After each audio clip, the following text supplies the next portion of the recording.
کے نافرمان کی نہ دنیا ہے نہ آخرت. ایک صحابی ہے, یا رسول اللہ میرا باپ نا میری کمائی میں سے خرچ کرتا, مجھ سے پوچھتا ہی نہیں, اور شرعن قانوناً اگر میری کمائی میرے باپ کی جو کمائی ہے یا زمین ہے جائیداد ہے اس سے الگ میں نے اپنی محنت سے کوئی کمائی کی ہے, وہ میری ذاتی چیز ہے, قانوناً میرے باپ کو بھی پوچھنا چاہیے کہ بیٹا یہ تمہاری چیز میں لے سکتا ہوں, یہ پیسہ میں استعمال کر سکتا ہوں, قانون یہ ہے.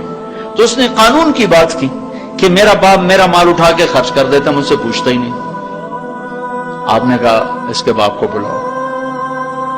اس کے باپ کو بلایا تو وہ انہوں نے پوچھا کیوں بلا رہے ہیں؟ کہ تیرے بیٹے نے تیری شکایت کی.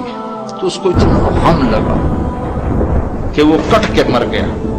اور عرب کی شاعری تو پھر پوری دنیا میں مشہور ہے, آج بھی مشہور ہے.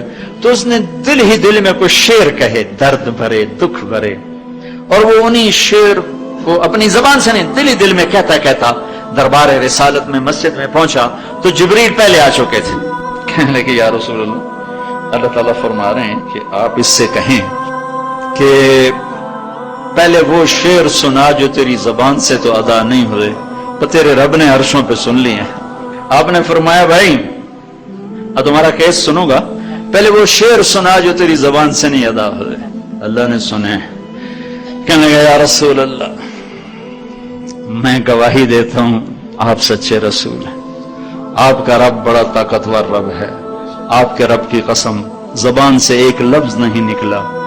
دکھ بھری فریاد تھی جو دل کی دنیا میں اٹھی اور وہیں گم ہو گئی, سینے سے اٹھی اور سینے میں ہی دفن ہو گئی, اور آپ کے رب نے عرشوں پہ سن لیا. آپ نے کہا اچھا سنا تو صحیح میرے بھائی. میں کہا جی میں نے کہا بچے جس دن تو پیدا ہوا اس دن سے ہم نے اپنے لیے جینا چھوڑ دیا, ہم نے تیرے لیے جینا شروع کیا. گرمی سے لڑے, سردی سے لڑے, موسموں سے لڑے, حالات کے آہنی پنجوں سے رزق نکالا, جبڑوں سے رزق نکالا, جوانی کو قربان کیا, صحت کو قربان کیا, اپنے جذبات کو سلا دیا, تیرے چہرے کی ایک مسکراہٹ دیکھنے کے لیے ساری ساری رات کام کیا, سارا سارا دن کام کیا, کبھی دھوپ میں کبھی سردی میں, کبھی گرمی سے لڑا کبھی سردی سے لڑا, کبھی موسم سے لڑا کبھی بھوک سے لڑا. تجھے کھلایا خود بھوکا رہا, تجھے پلایا خود پیاسا رہا, تجھے چھاؤں میں لٹایا خود دھوپ میں بیٹھا, تجھے سکھ پہنچایا خود دکھ جھیلا. میری تو زندگی پھر تیرے لیے ہوگی, میں نے اپنے لیے جینا چھوڑ دیا. جب کبھی تو بیمار ہوا تو ساری رات میں اور تیری ماں تیرے سرانے بیٹھ کے دھڑ دھڑ دل دھڑک رہے ہوتے تھے, کہیں مر نہ جائے, کچھ ہو نہ جائے. ہسپتال پہنچے, ڈاکٹر کو بلاؤ, ٹیکسی بلاؤ, گاڑی بلاؤ, رکشا بلاؤ, جلدی سے ہسپتال پہنچاؤ. اسی خوفناک خیالات میں ہم روتے تھے, پگھلتے تھے, ٹوٹتے تھے, بکھرتے گئے چلے گئے خشک پتے کی طرح, اور تیرے چہرے کی ایک مسکراہٹ کے لیے ساری مسکراہٹیں بھول گئے. تجھے صحت مند دیکھنے کے لیے اپنی صحت کے سودے کر دیے.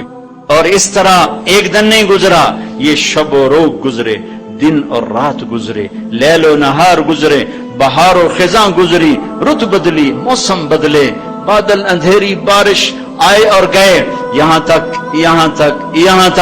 کہ تو پروان چڑھتا گیا, میں ڈھلتا گیا. تجھ میں جوانی میں رنگ بھرا اور بڑھاپے نے میرے سارے رنگ نوچ لیے.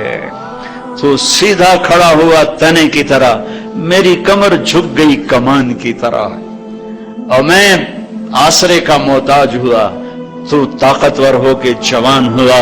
پھر مجھے خیال آیا کہ میں اس کی انگلی پکڑ کے چلا, گود بٹھا کے چلا, کندھے بٹھا کے چلا, ہاتھ بٹھا کے چلا, اس کے لیے در در کی ٹھوکریں کھائیں.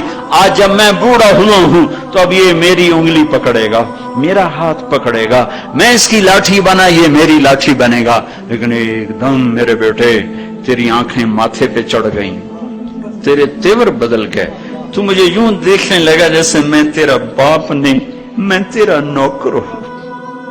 تو میں نے اپنی زندگی کو جھٹلا دیا اور میں نے کہا میں خواب دیکھ رہا تھا کہ میں باپ ہوں. نہیں میں باپ نہیں, میں نوکر ہی ہوں.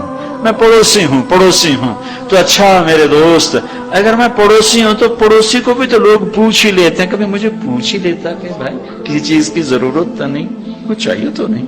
یہ اتنے درد بھرے اشعار ہیں کہ میرے تو اتنی فصاحت نہیں کہ میں اس کا ترجمہ کر سکتا، لیکن یہ وہ اشعار تھے کہ میرے نبی زار و قطار روز اور آپ ٹوٹ پڑے اور آپ کی داڑھی آنسوں سے تر ہو گئی اور آپ نے اس کو گریبان سے پکڑا اور جو جھٹکا دے کر اٹھ جا، دفع ہو جا، انت و مالک لابیک، تو باپ کے خلاف مقدمے کرتا ہے، نکل جا، تو اور تیرا سب کچھ تیرے باپ کا ہے۔